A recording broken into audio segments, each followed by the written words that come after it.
I'm buying a home. How much down payment do I need? That is the great question. My name is Fadi Kudair. I'm a local realtor with Sutton Group Ottawa. And if you want to learn more about real estate, join our channel. Let's dig into it. What is the down payment? Well, the down payment is really something that it's a chunk of money that you have to put down on the house to be able to purchase that house. And then you finance the rest of it. So let's give you an example. Let's say the house is worth about $1 million, as an example. Not everybody's going to purchase $1 million home, but let's just say that was the example. A 20% down payment will look like $200,000 that you're going to put on the house. So that's really what a down payment is. Now, it's completely separate from a deposit. Down payment and a deposit, they're two different things. However, the deposit that you put down on the house could also be a portion of the down payment. Let's talk a little bit more about that.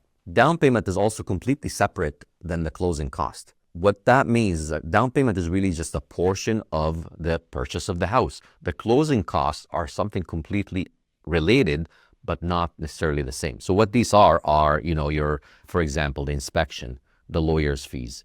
The closing cost would be also, for example, moving cost. It would be, for example, getting a plumber to, fix a couple of things before we move in. All of those are considered a closing cost. And a good rule of thumb is you always want to keep at least 1 to 2%, maybe 2% to be safe. There's also land transfer fee. So you want to keep that to be what you call closing costs. They're completely separate from down payments. Now, how much of a down payment will you need? You cannot buy a house here in Canada unless you have a lump sum of a down payment that you can put down. It's really a way of you to show good faith to the bank or the lender that you're going to make your payment. And you're actually got a little bit of skin in the game, if you will. What that means here let's say you're trying to purchase something around $500,000, there's a bare minimum of 5% that you got to put down, at least if you're a first-time home buyer. And obviously the situation is different for everyone, but 5% down on a $500,000. Now, if it's above $500,000, obviously every chunk is a little bit different, and we'll talk more about it. And if you really want to completely avoid insurance, some lenders have what we call a mortgage insurance. To avoid that, you want to be in the 20% and above as far as down payment. We'll talk more about that now. That's what we call something mortgage insurance. It's called insurable mortgage. If you want to avoid that, you go into 20% and above when it comes to down payment. So again, touching base on this, as a first-time home buyer in Canada, you really only need 5% to put down. It does vary a little bit different sometimes if it's a new build or if it's a resale.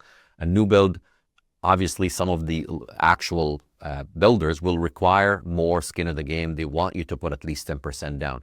So it really all depends. But for a mortgage to be insured, it will need to be at least a minimum of 5%. And it could go from 5% up to 20% without necessarily having to, worry about an insurable mortgage. An insurable mortgage is much better, more sticky for the bank. They like it better because they know their money is secured. If you want to avoid it completely, you go to the 20%.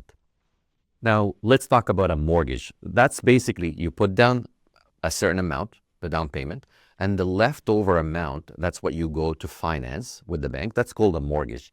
So the mortgage is essentially the leftover of whatever that down payment is of the price of the house that you're putting down. Let's just say, hypothetically speaking, you're getting a $500,000 home, you're putting down $35,000, you're financing the rest of it. That's what you call a mortgage. Now, where people go wrong is they do not know what they qualify for, and they try to do the shopping before they actually got something called pre-approval. What's a pre-approval? That's something that we can talk about later on, but just to give you an idea, you cannot go and purchase a home unless you know what you're purchasing. So let's say, for example, I'm going to buy a $500,000 home. Before I do any of that, I want to go and get a pre-approval to know that based on my finance, based on the amount of debt that I have, based on the amount of income I have, and my debt to income ratio that we've talked about, I want to make sure that I can afford that $500,000 mortgage on the house. So normally what happens when you go and do a pre-approval, they'll give you what you qualify for, then say, this is what you qualify for. It's a purchase amount of this with a down payment of that, and the rest is going to be mortgage, and we already have you pre-approved. So now let's talk about the pre-approval. In order to get a pre-approval, we got to get you connected with a lender. And when you connect with a lender, there's plenty of lenders out there. And in my opinion, it doesn't matter who your lenders are, if it's a bank or if it's a mortgage broker. obviously there's pros and cons to each. A bank will be a little bit more, within the box. If you fit that box, you check all the little check marks onto fit that box, they're going to let you in. For a mortgage broker, it's a little bit different. They really have multiple boxes, multiple banks that they can, get you approved with. And based on that, they fit you with the right bank that really does the job for you. Now, why would you want to get a pre-approval in the first place?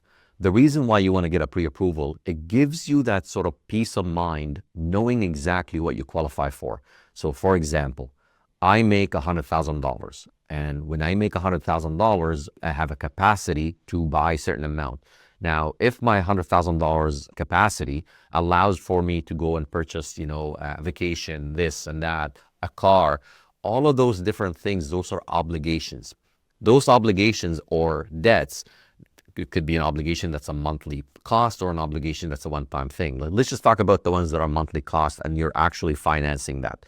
So that could be your car payment, that could be your gym membership, things like that. Anything that really goes on the credit is really what the bank and the lenders are concerned with.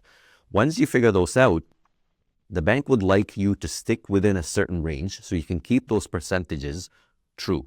When you keep those percentages true, that means you're able to easily afford this lifestyle, this particular home. And that's really what the pre-approval is all about.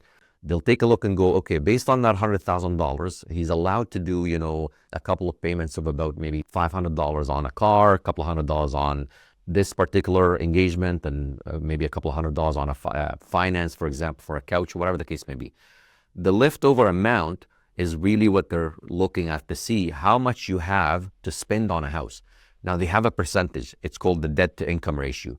And they want that percentage to be on the mortgage no more than about 32%, give or take a couple of percentages depending on the lender.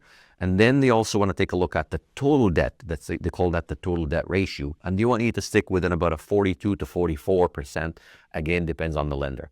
As long as you can, fit those within that $100,000, then they can spit out on the other end the amount that you qualify for. Simple as that. Now, getting the pre-approval doesn't really mean that you are obligated to stick with that lender. It also doesn't mean that you're obligated to move forward with the purchase. All it does is just gives you that, yes, you're approved. And then if you decided to move forward, then you can hash it out in that financial, in that conditional period for finance. You can hash it out with the bank to get a final approval and to be able to move forward. Now, when it comes to credit score, there's a lot of misconceptions when it comes to approving you on a mortgage. And what I mean by that, when you're doing a bunch of credit checks, obviously it hurts your credit. There's a few misconceptions on, what can you do to be able to still keep your credit score at a certain amount. I'll give you an example. Let's say I'm going out to purchase a home, right? I'm going to do a bunch of shopping. So I'll go to Red Bank. I'm going to check with Red Bank and see what they think. I don't want to mention any banks here, but let's just say I go to Red Bank and Red Bank says your credit score is this, you qualify for that. I don't like what I see and I go to Blue Bank and Blue Bank says your credit score is this, you qualify for that.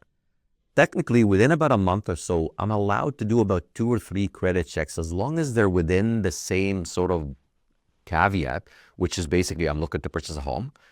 It's normal. They know that I'm actually doing my shopping around. Now, if it gets a little bit progressive and past the 3 times, checking the credit score 3 times, it's really going to start affecting your credit negatively because every time you check, it's going to lower that score. And it could be 10, 15, 20 points, depending on how aggressive and also depending on where your credit score started with. With that being said, the best plan of action is a lot of times to, actually go out yourself and pull that credit score from Equifax or TransUnion and have that credit file available with you. And then you can go to the banks with that file and show them what you have. And they can tell you just by looking at it where you qualify or not. And that actually saves you a ton of headache. So you don't have to do a lot of credit checks. The other option, which is probably the best option, is to interview a bunch of mortgage lenders or mortgage brokers that work with plenty of banks that have plethora of 40, 50 lenders that they deal with, which will allow you to just do the credit score or the credit check one time, and then they can go and do the shopping for you. So just, again, this will The best way to do it is to just really interview them and see which one you actually want to work with first, and then do the credit check. Hopefully that makes sense. Now, when we talk about down payment, there's always, the good old adage question of large down payment or large lump sum versus small down payment. What does that mean? Let's start off with the large down payment. Large down payment, obviously, it's going to show a lot of security. The bank is going to look at it and go, okay, this is secure. I can, really know that this person is putting a lot of skin in the game. It's going to make your actual monthly payment a lot lower. It's also going to give you a much higher, bigger purchase price, if you will, because you have that large down payment. And it's going to allow for fluidity and a ton of other banks that want your business. Now, it's also going to put you, depending on how big that down payment, it might put you at a disadvantage sometimes, because some banks might not lend you the money unless it's insurable and they want you to be under 20%. It's really your decision at the end of the day. So there's always pros and cons. Now, let's take a look at small down payment. Now, with a smaller down payment, it allows you to get into the market sooner. It allows you to have, an emergency fund. It allows you to also be able to be a little bit more flexible. And in the event that you decided to sell, or in the event that, God forbid, something happened, you're not really losing a ton of money on the house if you made a bad investment. So there's always pros and cons. You pick your battles. For more tips like this, if you want to learn more about real estate, if you want to learn anything that's to do with real estate, commercial or residential, this is the channel. My name is Fadi Kudair, local realtor here with Sutton Group Ottawa. Don't forget to subscribe and hit that like button.